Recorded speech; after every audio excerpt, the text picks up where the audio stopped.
wa inna ilaihi raji'un. Kami kabeh balik ke Allah. Nah, tinggal engke urang asli nak bisa balik apa henteu ke Allah tergantung amal urang. Maka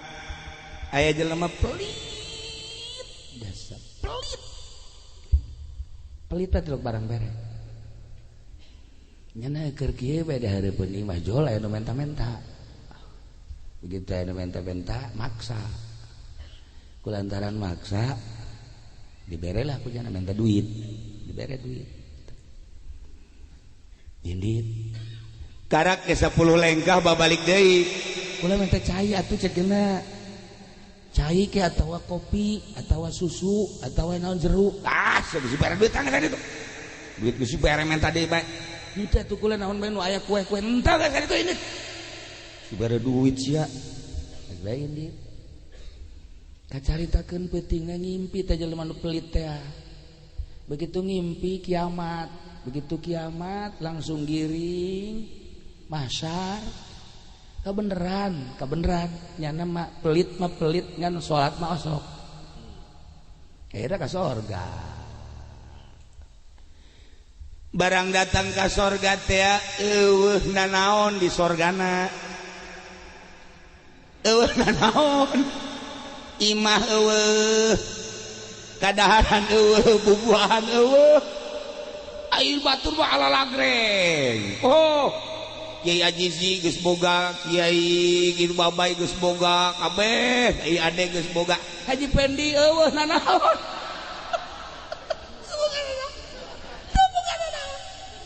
Ya Allah, ya Rabbi nyana lulumpatan ka dieu itu hese.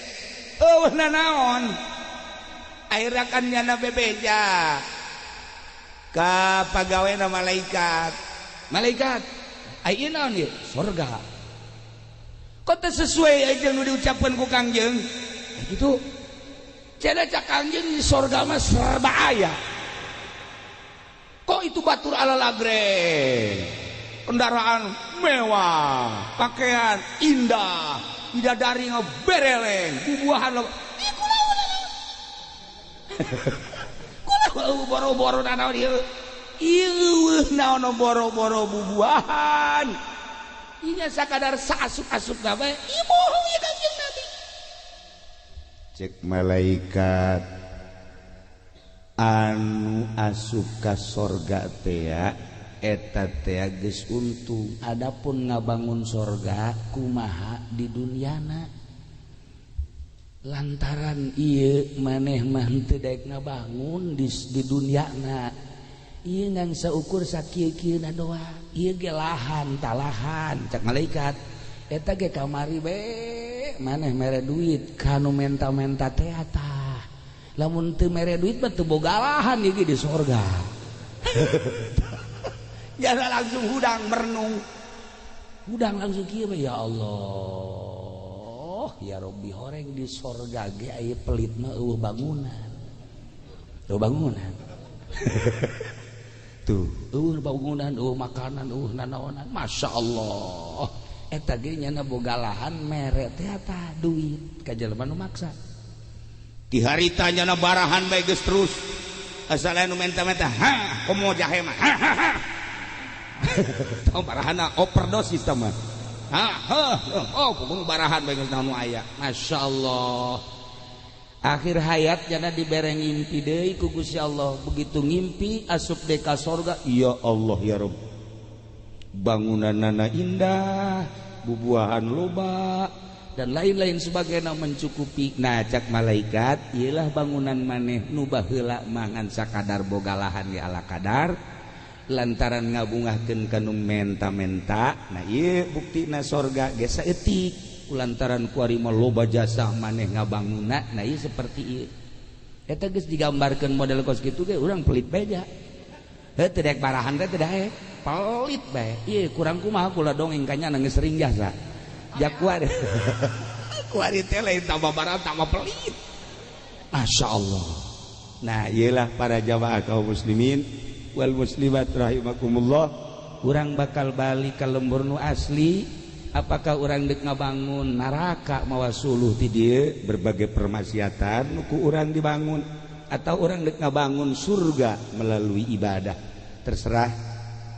eta mah kaayaanna diserahkeun ka urang kabehan. Nah ngan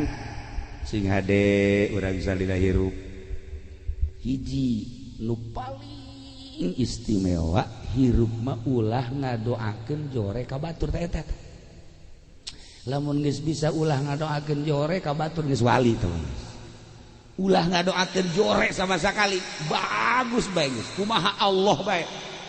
Jelema nu mantak diangkat jadi nabi, nu mantak diangkat jadi rasul lantaran genna teh geus jelas nyana teh istimewa. Nu mantak diangkat jadi wali lantaran nyana teu pernah ngadoakeun goreng ka batur. Mantak Allah pernah nanya ka malaikat Jibril, Jibril, nun Gusti, mun maneh dijadikeun manusia ku kaula, maneh da kumaha ibadahna? Ih Gusti atuh nyangakeun sadaya-daya atuh abdi mah jadu Gusti teu terangna naon. Adapun ibadah jeung teu ibadahna ge atuh kumaha Gusti bae. Bagus, ya Gusti Allah. Tetapi lamun maneh ku kaula dijadikeun manusia, endeuh kumaha ibadah maneh? Pilihan maneh heula. Hiji abdi mah endeuh beberean bae moal eureun-eureun. Dua, nomor kadua kula mandek nulungan bae salila hirup kaula. Tilu kula mah endek mengabdi bebeneran ka Gusti moal aya jang abdi. Nomor kaopat abdi mah teu hayang ka surga teu hayang ka neraka. Tah opat perkara abdi mah. Tah Jibril nu mandat maneh dijadikeun Jibril ge ku kaula lantaran boga kahayangna seperti eta. Lamun urang tah mun urang nuturkeun seperti eta urang ge ongkos malaikat Jibril. Minimal ganti ngaran Jibril lah. Eta hebat malaikat Jibril salila hirup kula mah endek beberean bae. Bu pon ware eta boga niat dek beberean teh pan ieu mah lain hayangna dibere. Ih teu meunang manggih nu sugih. Asal manggih nu sugih bae haju bae nyieun bae nyen proposal. Bangkawarahnya sih. Nah, ieu urang ulah ngadoakeun goreng.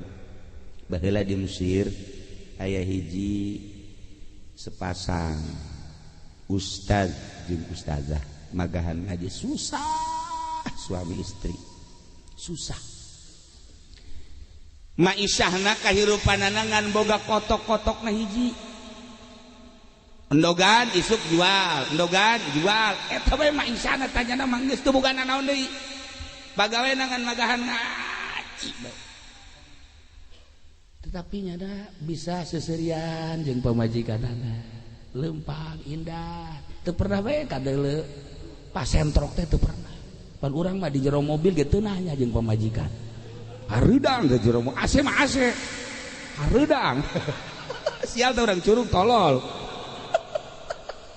Ieu teh boga naraon tapi bangunan teh adem ayem ya Allah eta indah aja serta ibadah tangga kos gitu teh. Susah tetapi kadeuleuna halimpu. Nu ngaraji loba. Ayalah pamalingan. Hasud cek babaligan. Ieu ustad bangunna teu pernah bentrok cek kene. Paling ku aing kotokna. Teh emang pamalingan mah kos gitu. Intip pas isya paling bawa. Isuk-isuk teh ngajual endog teh kan si kiai di deuleu bebeja eueuh cek pamajikanna ka kotokna ge eueuh kotokna eueuh boro-boro ngajual endog urang kotokna eueuh jangan ku salaki aja eueuh geus seserian kabeh ge atuh meureunnan kotok-kotok nu Allah dicokot-cokot nu Allah ku Allah atuh urangna ge atuh nu Allah ieu lang ge urang paeh ku Allah heulah ka cenah geus lah urang mah poe ieu ulah dalalahar ka lah ngeunaheun teh ngadenge gitunya asana tiis teh ka hate ngeunaheun moal aya di curug moal oh sing jeleger atuh aduh jianana jandela peupeus hiji bae mah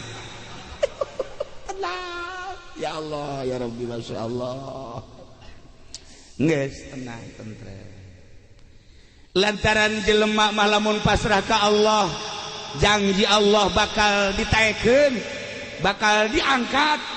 diisuk doang ka zuhur ka asar. Masya Allah begitu asar aya deui nu mere kotok cak sakawal mah 10 cak sakawal mah 100 nya mah geus tenang-tenang bae tinggal pamalingan ku ari cek pamalingan teh aing lah ya ustad tinggal ustad pencit bae sia kotok dipencit bismillahirrahmanirrahim maling ge biasa mencit kotok mah bismillah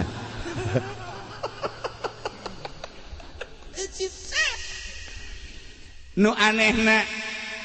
begitu kotok dipencit bulu-bulu kotok kabeungeut narempel jara radi kabeh jadi beungeut da ieu pinuh ku bulu. Masya Allah cabutan jadi deui harita keneh cabutan jadi deui ka dokter terus diberesa jadi deui geus ka dokter terus ka kokolot geus cabutan jadi deui ka dukun jadi deui ramuan geus diinum geus jarah di eta jadi bae ayeuna kan nyana bingung ieu bulu kotok jadi bae sakeneh ayeuna nanya lah nyana ka Ba'dul Arifin mun ceuk urang wali ahli Allah datang nyana ka dinya Waalaikumsalam naon kula maling kotok kiai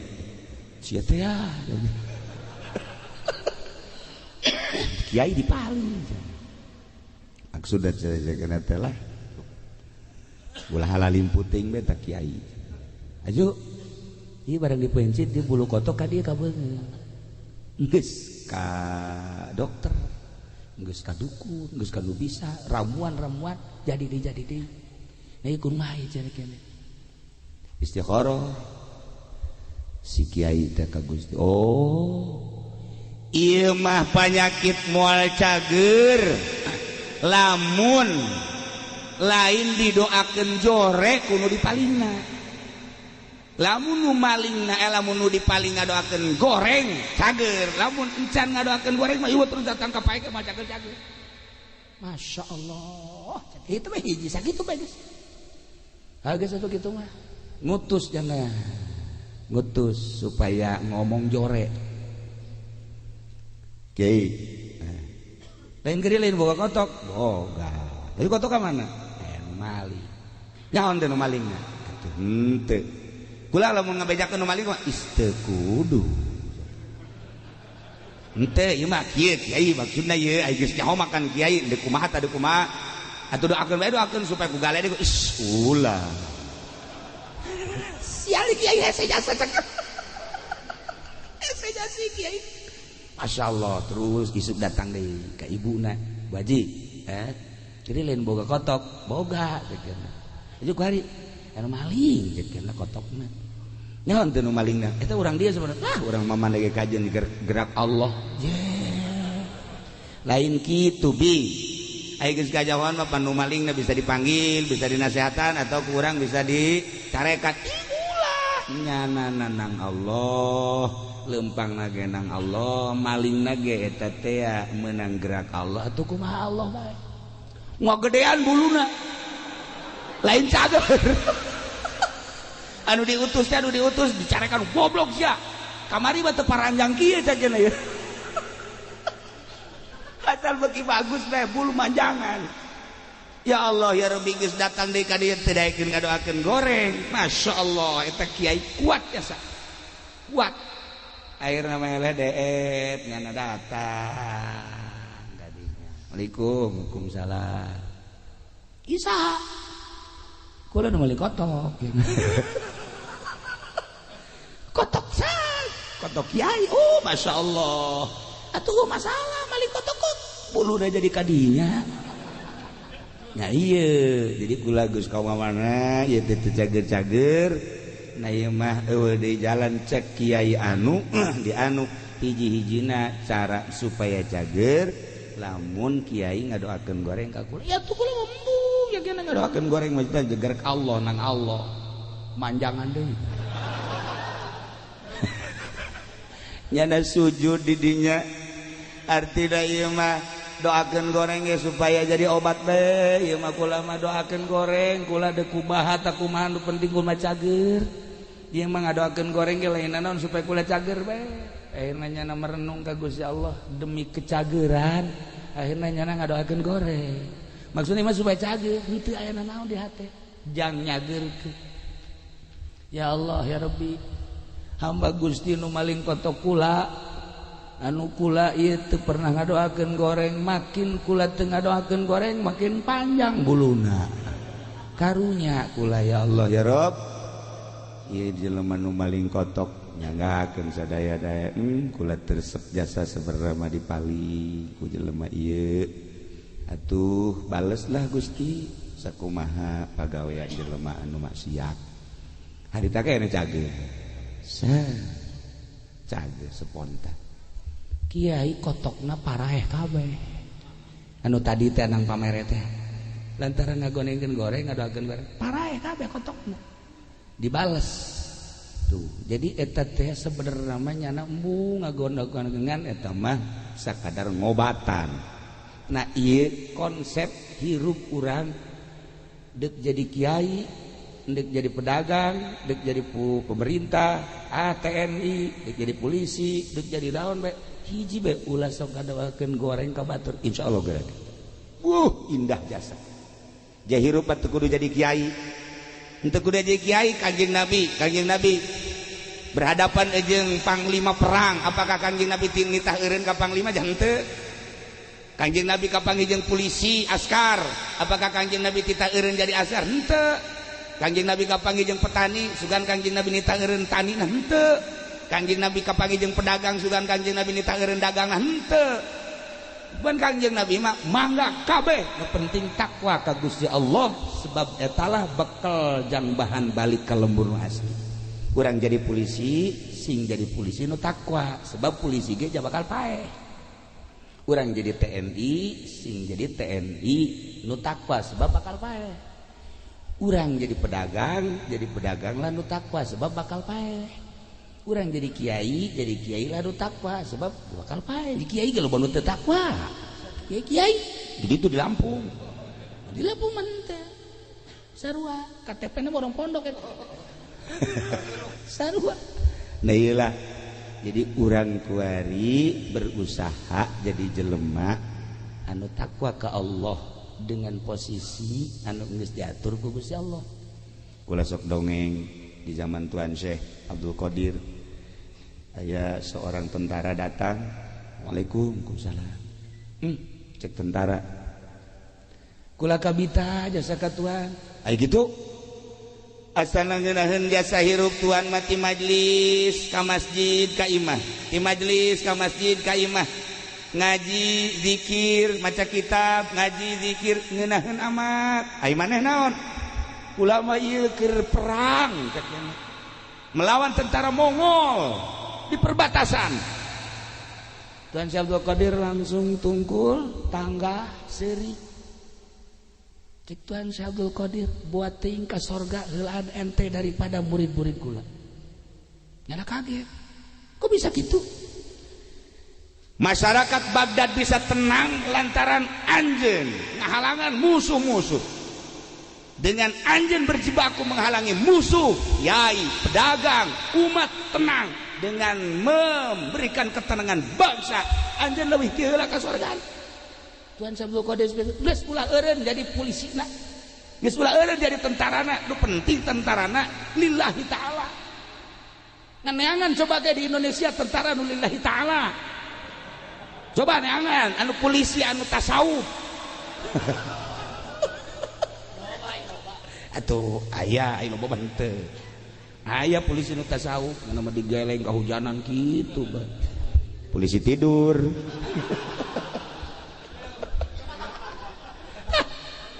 itu akhirnya tentara balik deui ka ditu dengan semangat anu tinggi ngebejaan ka prajurit-prajuritna jeung ka rekan-rekanna bahwa ternyata jalan surga lain sekedar masjid jalan surga lain sekedar kholwah di gunung jalan surga korenganan urang nenangkeun pikiran bangsa umat urang leuwih ti heula cek Tuan Syekh ka surgana di atuh kuari kiai bisa cicing di majelis ieu nu ngabangun majelis saha pedagang di mana nah bisa tenang orang iya tanu pangheulana anu bakal boga pris di akhirat engke ieu tanu nenangkeun kiai ngaji di majelis teu kahujanan teu kapanasan kan ditanya kiai ya naon gawe di dunia ngaji di mana ngajina majelis kahujanan teu henteu panasan teu henteu nang saha ngabangun nang bos mana bosna panggil tah nah iyalah bos bisa nenangkeun ngaji kiai teu kahujanan teu kaanginan teu kapanasan maka wari ulah waka kiai anu ka sorga bos heula ka sorga atuh bos heula ka sorga kiai mah malah mah posewan ka neraka iya bisa nenangkeun ngaji bisa nenangkeun bangsa lumantak lamun bener jadi bupatina gede ganjaranna lamun bener jadi gubernurna gede ganjaranna lamun bener jadi tentarana gede ganjaran lamun bener jadi polisi gede ganjaran daripada jadi kiai ngariungan hayang berkat doang sika sia siksaeun Allah ieu jelema atuh gitulah para jamaah kaum muslimin wal muslimat rahimakumullah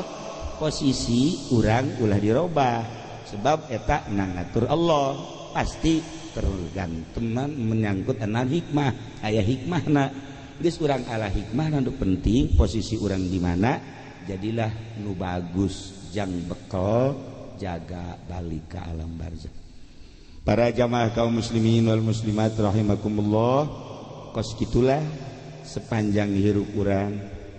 lamun ngadenge zaman Belanda terus zaman Inggris zaman Nippon kemudian zaman kemerdekaan kuari zaman kieu bae zaman mah terus bae ketenang ke kacau ke hareudang ke tiis ke mahmud ke depisit atuh kieu bae lumantak hiji jelema nu tentrem mah jelema nu deukeut ka Allah urusan kahirupan dunia mah diaturna ku Allah geus urang serahkeun ka masing-masingna nu penting urang aya dina ridho Allah subhanahu wa ta'ala. Urang doakeun negara urang mudah-mudahan jadi negara nu tentrem pemimpin-pemimpin urang dibere araradi dibere jalan lujur ekonomi supaya mapan deui politik supaya stabil deui pendidikan supaya mapan deui doa nu kadua mudah-mudahan almarhum almaghfurlah Kiai Haji Abdul Halim di jero kuburna dihampura dosana dilegakeun di kuburanana dicaangkeun di kuburanana dibere kanikmatan kubur ku Gusti Allah kitu kede Muhammad Ridwan sami-sami mudah-mudahan aya dina ridho Allah Subhanahu wa taala dulur-dulur urang kabehan bapak urang bapak kolot urang anak urang tatangga urang geus ka alam barzakh sami-sami urang doakeun mudah-mudahan dihampura dosana dilegakeun di kuburanana dibere kana kanikmatan kubur ku Gusti Allah urang nu geus hirup keneh mudah-mudahan husnul khotimah balik jaga ka alam barzakh di akhirat urang aya di bawah naungan bendera Kangjeng Nabi urang Kangjeng Nabi Muhammad sallallahu alaihi wasallam sakitu bae ala kadar mau izo dina malam ieu renungkeun ku urang kuari keur ngumbara bakal balik ka lembur nu asli imah nu kuari imah sementara nu asli imah urang di kuburan nu eueuh lampitan eueuh asean eueuh kamaran eueuh sakitu da tetapi urang bakal balik ka ditu dibarengan ku amal urang bangunlah sorga ku urang melalui ibadah-ibadah urang tambahan ku keyakinan anu optimal supaya bener-bener mencrang hate urang nempo ka alam akhirat. Allahumma salli wa sallim ala sayyidina Muhammadin fil awwalin wal akhirin wa barik wa sallim wa radiyallahu ta'ala an sadatina ashabi sayyidina Rasulillah ajma'in. Ya Allah ya rabbal alamin Allahumma arham ummata sayyidina Muhammad Allahumma ajbir ummata sayyidina Muhammad Allahumma aslih ummata sayyidina Muhammad Allahumma farrij an ummati sayyidina Muhammadin sallallahu alaihi wasallam Allahumma anfa'na bima 'allamtana wa 'allimna ma yanfa'una wa zidna ilman wa yaqinan wa zidna ilman wa yaqinan wa zidna ilman wa yaqinan walhamdulillahi ala kulli hal wa na'udzu billahi min kulli hali ahli an-nar Allahumma ighfir lahum warhamhum wa 'afihim wa'fu anhum wa akrim nuzulahum wa wasi' madkhalahum wa abdilhum daran khairan min darihim wa zawjan khairan min zawjihim ربنا تقبل منا إنك أنت السميع العليم وتب علينا إنك أنت التواب الرحيم صل وسلم على جميع الأنبياء والمرسلين والحمد لله رب العالمين والله الموفق إلى أقوم الطريق. السلام عليكم ورحمة الله وبركاته.